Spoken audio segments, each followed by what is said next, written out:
Hi everyone, welcome to Spidey Stash Episode 4. My name is Bruce Wechtenheiser, and I've been collecting Spider-Man comic books and memorabilia for 50 years, right here in Johnstown, Pennsylvania, hometown of Spider-Man co-creator Steve Ditko. A few months ago I started writing these articles and producing short videos to go with them, and we call these articles Spidey Stash. So let's get to Episode 4, which we call Back to School with Spidey. I know the schools have already started. We're into the 4th or 5th week already in most schools in the area. I'm a high school teacher, but when we remember going back to school as elementary students, it was a lot more exciting than high school times. And that's what I want to focus on today. Let's go back to those childhood days, getting ready to go back to school, buying those new clothes, getting all the cool school products, lunchboxes, everything else. It was an exciting time back in the grade school days. And it was especially exciting starting in around the 1975-76 years when there was finally some cool memorabilia to take back to school that featured our favorite hero, Spider-Man. So let's take a look at what I could find as I was going through my collection and other places when I did my reference.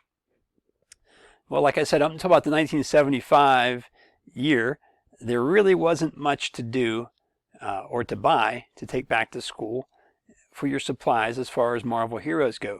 But in 1975, everything changed. The Meade Corporation came out with so many cool school supplies featuring our favorite characters, and they did a great job of promoting and advertising the products. This was a picture from inside of a cover of a comic book. They advertised in other trade publications, and you could see that they had some cool displays back in the stores, the major stores back then in 1975. They had posters above their displays announcing what they had and what was going to go on with the products. So it was just kind of a cool time to be a kid. I was in 5th grade, going into 6th grade at the time, and I could get a couple products, but I couldn't go overboard as I was on the edge of being too old for the products back then. Each character that was featured in the product line had one each of the following items. What we're looking at here is for Spider-Man. They always featured issue 135, the cover there, with the Punisher at the bottom and Harry Osborn and all the other great characters. This was even before the Punisher got really popular, so it was kind of ironic that they used issue 135 as their prominent feature on these products. But this was a 2-pocket folder, just a cardboard folder. The back had a page from issue 151, Spider-Man versus the Shocker in the sewers of New York City. And the inside, you can see there's some more panels from issue 151, but you could just keep things inside this beautiful little folder. They also offered a drawing pad that you see on the screen now. It was the sheets were secured at the top, and you could tear them out after you drew on them or wrote on them. But that one's not as frequently found these days, so if you haven't seen it before, there's the Spider-Man drawing pad, 9 by 12 inches. Here's the Spider-Man binder, 3-ring binder. It was plastic, of course, and they featured what they called a pinchless design, so that you wouldn't get pinched by those nasty rings, those metal rings, and these are made out of plastic. And you can see the side and the front of the cover of that binder, as well as the back of the binder here. Also, you could get your favorite character on a spiral-bound notebook, and this one didn't survive the ages so well. Other ink and things of mine got on top of that, and you can see it was kind of defaced a little bit. But that was a cool notebook to have as a kid. And also notebook paper. Now, I discovered something when I was getting this episode ready, that there were actually 2 different kinds of notebook paper. So look through your collection if you have it, and if you're a completist, you might want to get both kinds. This one was a college ruled. It's hard to read down there in the red margin. College ruled notebook paper, and it had 30 sheets in the pack, and it also featured this very cool iron-on transfer that you could take and put on a shirt or any other kind of material you wanted to. So it came with a free iron-on transfer, 30 pieces of notebook paper. Here's the variety that I was talking about. The other alternate version was wide marginal ruled, had the blue margin at the bottom, still 30 sheets, still the iron-on transfer, but two different kinds of notebook paper. So check that out. And finally, it was like a trifold organizer. Before they were ever called Trapper Keepers, trifold organizer made out of plastic. And as you can see up in the upper left-hand corner of my photo here, all 6 characters were featured on this item. You can see the 6 different characters they used up in the upper left, and then they used panels from different comic books, and it was just a cool item that combined all the characters on it. The trifold binder organizer. And apparently, I've never seen one myself, but you can see at the top of the screen the amazing theme books. I'm not sure if they were released in the United States or maybe over in Europe or something like that, or Canada, I'm not positive. It looks like almost identical to the cardboard folders, but they had holes punched down the left-hand side that would match up with the holes in your notebook paper. So you could put your notebook paper in there and also use a clasp or some other kind of binder type material or object to clasp your papers together. So the ones on the bottom, they're called portfolios. Those are our cardboard folders, pocket folders that we're familiar with. And a unique item that I found out about recently was a 3-pack.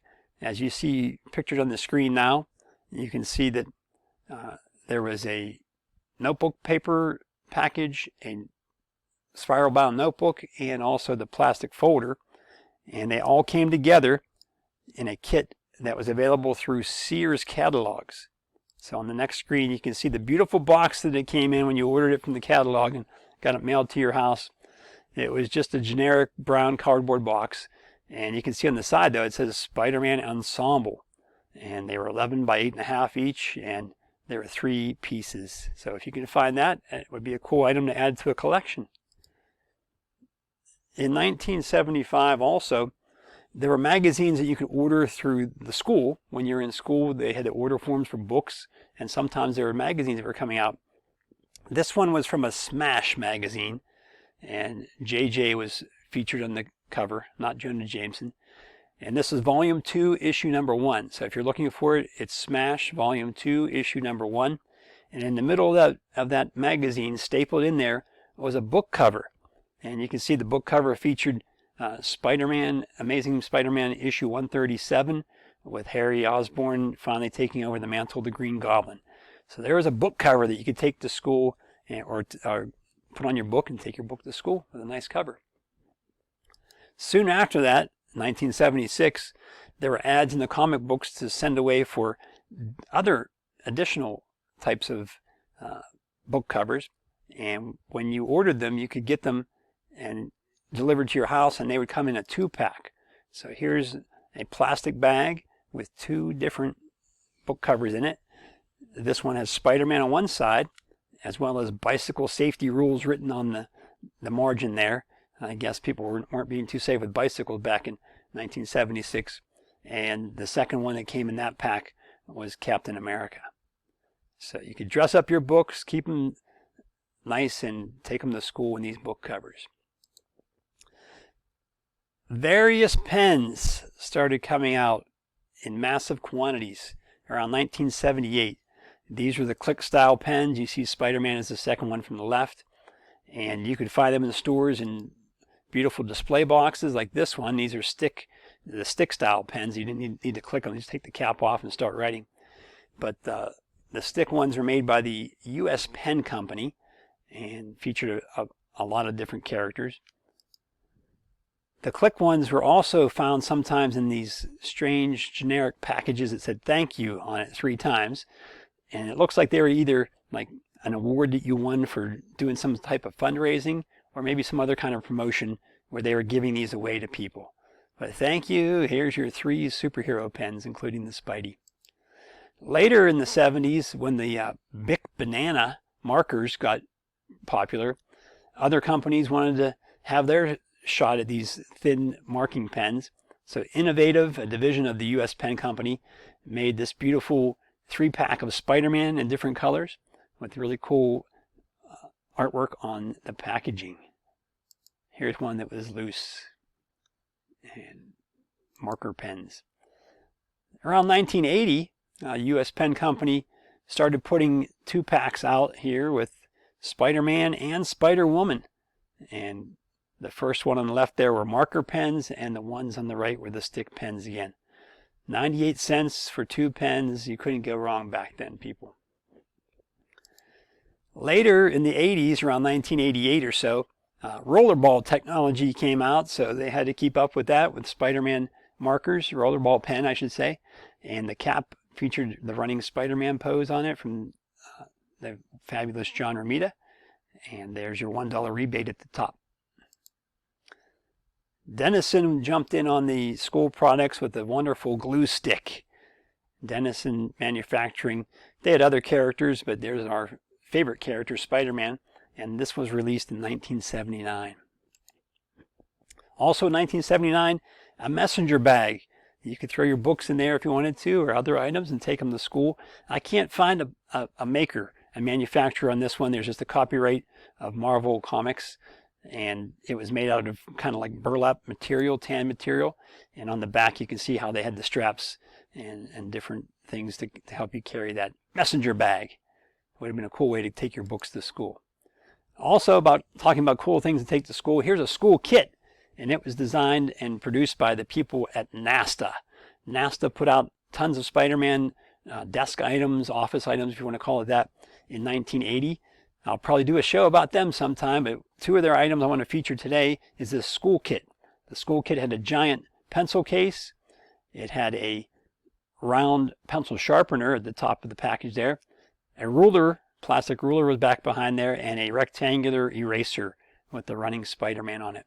And if you looked at the other side of the pencil case, you could see a space for your lunch money and a spot to write your name on that pencil case. So it would have been cool to take those to school. I was a little too old for that at the time. I was in 10th grade, so I wasn't taking that to school with me at the time. This photo is a little bit blurry. I apologize for that. It's from my collection from the late 90s when the cameras weren't so great.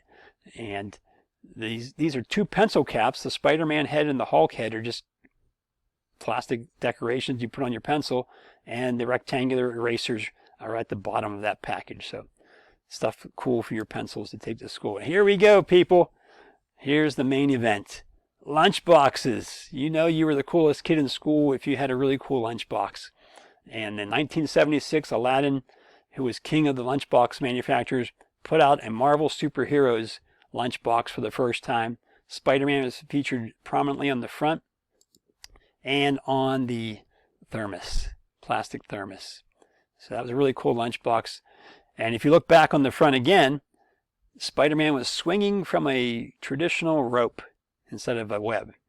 So I'm not sure why, but we can forgive that transgression because it was such a cool lunchbox. In 1980, Aladdin put out a Spider-Man and Hulk lunchbox, and also Captain America was featured on that. Brand new artwork on the thermos. 1981, supposedly Aladdin came out with a prototype, and Brad Douglas has an article about that on the website here at Crawlspace, and I have a link to it. The front is the only thing that's different from the 1976, same thermos, and it was on eBay for a while for sale. No one bought it. It was gigantic amounts of money, so I'm not sure of the authenticity of it, but it's been rumored. And here's the 1984 Secret Wars lunchbox with Spider-Man on the front, Spider-Man on the back, Spider-Man on the side, Spider-Man on the thermos. It was a good time to be a Spider-Man fan and a Secret Wars and Marvel fan when they were producing a lot of products back around 1984. So as you think back to your days of childhood, hopefully you enjoyed this trip down memory lane, going back to school with Spidey. And you know, since then, since the 70s and 80s, there's been a lot more items, too many to mention on an episode like this, but it's been cool to think back to all the cool times of childhood and being a Spidey fan. And if you have any comments or questions, please put them down below on my article. And as always, God bless, and we'll see you next time on Spidey Stash.